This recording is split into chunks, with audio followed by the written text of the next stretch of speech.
Assalamualaikum warahmatullahi wabarakatuh. Hai guys, ketemu lagi di channel Mantias Yugo. Hari ini saya mau memberikan sedikit tips tentang bagaimana memelihara dan juga ngebreeding dan juga membesarkan ikan cupang ya.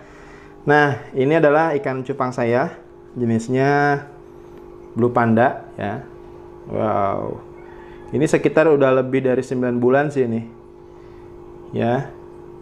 Kemarin sudah berhasil saya breeding. Saya pasangkan dengan betinanya yaitu multicolor. Mau tahu betinanya kayak gimana? Ini lihat.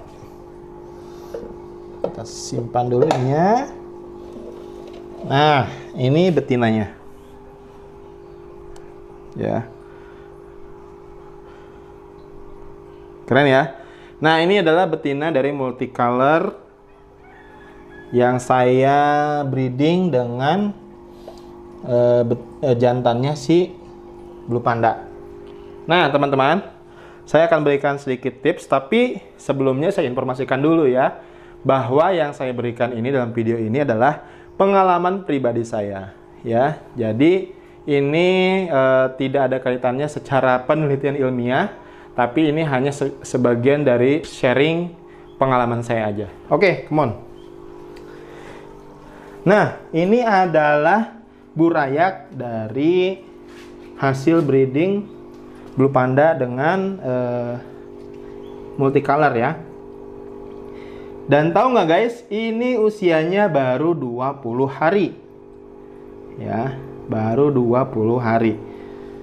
Tapi sudah mulai membesar dan juga warnanya sudah mulai keluar. Saya akan berikan beberapa tips untuk membesarkan burayak ikan cupang ya. Sekali lagi saya ingatkan, ini hanya berdasarkan pada pengalaman pribadi saya ya, pengalaman pribadi saya. Oke, saya akan berikan tipsnya. Oh iya, sebelum itu saya juga akan informasikan bahwa saya ngebreedingnya itu nggak langsung di kolam ini ya, nggak langsung di lubukan ini, tapi menggunakan tempat wadah seperti ini. Bebas sih teman-teman menggunakan apa saja, yang penting berhasil ngebreedingnya ya. Jadi hari pertama saya penjodohan, hari kedua sudah mulai dekat, saya angkat wadah si betinanya, dan si betinanya saya satukan dengan si jantan.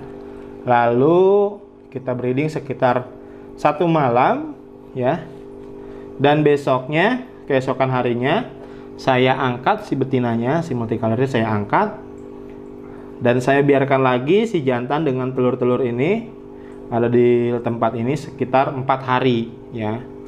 Setelah 4 hari si jantan saya ambil, saya angkat, dan si burayaknya saya taruh di lubukan ini ya. Dan sekarang usianya sudah 20 hari. Wow, sini lihat teman-teman. Saya akan ambilkan beberapa contoh ya. Nah, satu nih. Tuh kan, meskipun 20 hari tapi sudah besar dan warnanya sudah keluar. Ya, tuh. Tuh ya. Oke. Saya akan berikan beberapa tips ya untuk membesarkan burayak ini berdasarkan pengalaman saya. Ada beberapa tips. Yang pertama adalah soal lubukan atau wadah atau kolam ya. Jadi lubukan untuk pembesaran burayak ini jangan di tempat ini seterusnya ya, tapi harus dipindahkan ke lubukan yang lebih besar. Saya menggunakan kolam 1x1, tingginya sekitar 20 cm airnya ya. Nah, ini ternyata sangat mendukung pembesaran ikan cupang. Karena pengalaman saya, dulu saya pernah ngebreeding awal-awal di sini. Dari awal sampai akhir ada di sini, dan ternyata yang selamat cuma 1. Dan itu pun ukurannya tidak besar ya. Jadi kerdil gitu. Nah, setelah saya coba menggunakan lubukan yang lebih besar, dan alhamdulillah 20 hari ini udah kelihatan besar-besar ya. Itu adalah tips yang pertama, lubukannya harus memadai ya, harus ya besar lah sesuai dengan kebutuhan dan populasi ikan ya. Yang kedua adalah makanannya atau pakan ya. Pakannya saya tidak menggunakan pelet, teman-teman. Saya menggunakan pakan hidup ya. Dan yang lebih simple lagi, saya gunakan kutir ya. Jadi setelah saya masukkan ke kolam ini kan usianya 4 hari tuh ikan. Semalaman saya tidak kasih makan dulu karena saya perhatikan masih ada telur kuning yang menempel ya, yang berarti itu adalah cadangan makanannya masih ada. Nah, di hari ke-5 atau ke-6 saya baru berikan kutir ya. Kutu air ya. Saya berikan kutir, dan itu pun kutirnya kita pilih yang kecil-kecil, yang disaring dulu, yang kecil-kecil baru kita masukkan. Nah, setelah usia sekitar 17-18 hari, saya baru menggunakan cacing sutra. Nah, ini baru 3 hari lah kira-kira saya menggunakan cacing sutra. Di usia 17, 18, 19, 20 ya. Dari 18 ke 20 kalau nggak salah saya baru menggunakan cacing sutra ya. Dan cacing sutra juga saya pilih yang masih halus-halus, yang kira-kira tidak besar ya, karena kalau besar takutnya malah nggak kemakan sama dia karena diameter mulutnya masih kecil. Itu yang kedua adalah pakan. Saya ingatkan teman-teman, kalau burayak upayakan jangan menggunakan pelet ya. Kalau pelet saya belum pernah sih ya, tapi pengalaman teman-teman saya gitu ya, ada yang menggunakan pelet akhirnya apa, perutnya meledak ya, karena mungkin dia saking makan terus tapi kandungan gizinya nggak ada, dan mungkin pelet itu panas ya di perutnya, akhirnya meledak.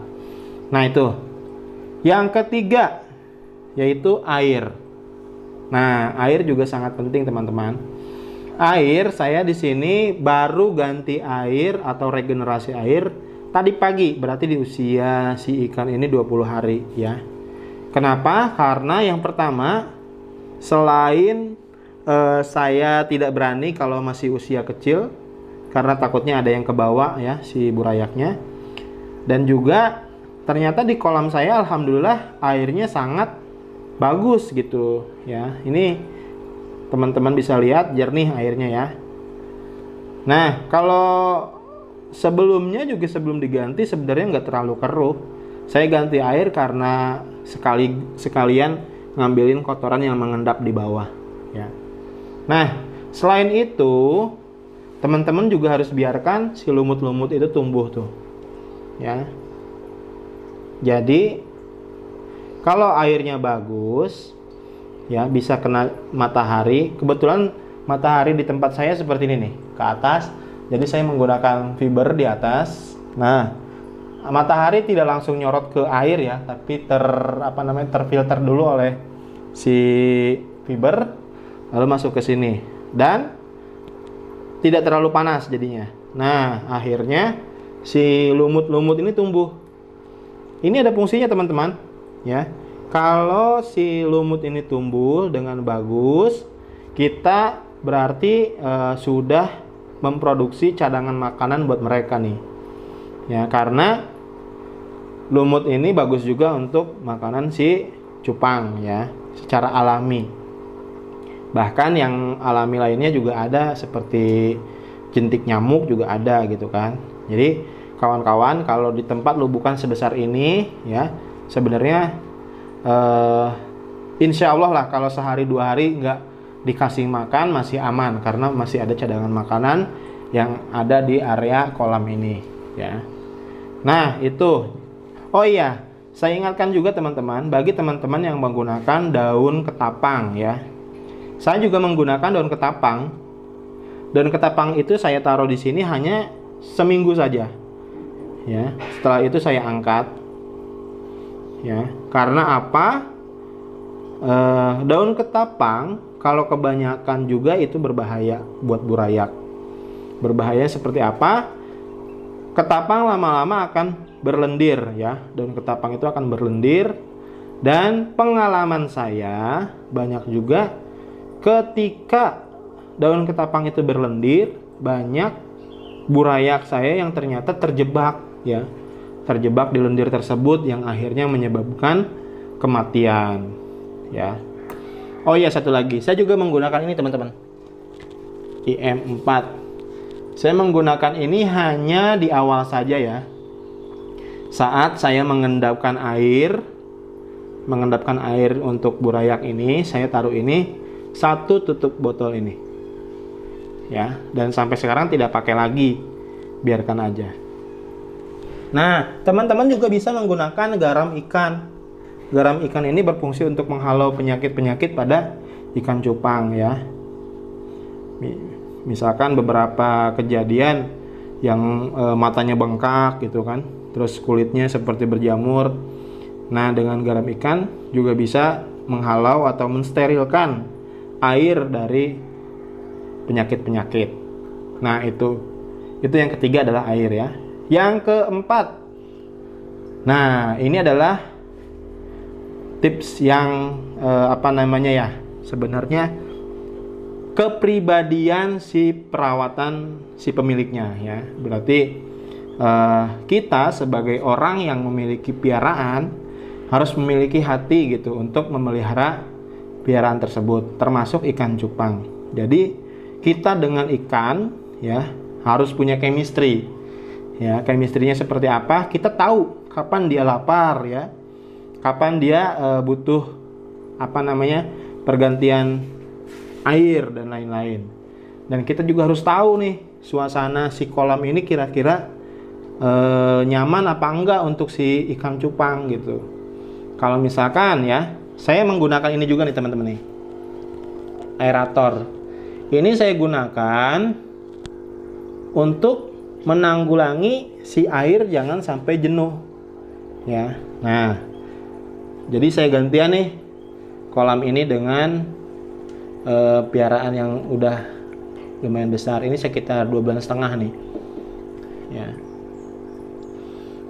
Nah, saya menggunakan aerator ini untuk air ini biar nggak jenuh gitu. Jadi ada penambahan kadar oksigen juga menggunakan ini. Jadi si ikannya itu bisa betah di kolam gitu ya. Nah, itu teman-teman. Jadi tipsnya adalah itu ya. Yang pertama tadi soal kolamnya atau lubukan atau wadahnya. Yang kedua itu tentang makanannya atau pakan ya. Yang ketiga air, dan yang keempat si perawatnya ya, harus telaten. Ya, terima kasih, itu saja yang bisa saya sampaikan dan saya berikan, mudah-mudahan bermanfaat buat semuanya. Assalamualaikum warahmatullahi wabarakatuh. Salam cupang.